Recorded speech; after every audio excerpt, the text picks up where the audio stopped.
என்ன கண்ணு சொன்ன? ஐயா எப்படி இருக்கீங்கன்னு கேக்குறாங்க. நல்லா இருக்கேன். ஐயா இத்தனை வருஷம் இவங்க ஆடினாங்க, இந்த வருஷம் எங்களுக்கு கொடுங்க, நாங்க ஆடுறது பெஸ்ட் டான்ஸ், இவங்களை விட சூப்பரா ஆடும். ஹலோ டான்சர்ஸ், இந்த ஊர் டான்சர்ஸ் விடவா நீங்க சூப்பரா ஆடுவீங்க?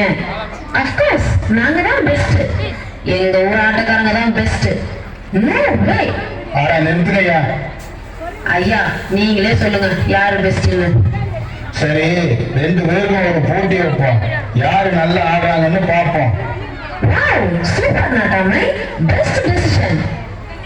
சரி, ஒரு போட்டின்னு வந்தாச்சு, ஒரு பாட்டு தான் போடுவேன், அதுக்கு தான் ஆடணும். சரிங்கய்யா. என்ன பாட்டு வேணும்? அப்படி போடு போடு போடுங்க. அப்படியே போடுறேன், ஆடுங்க.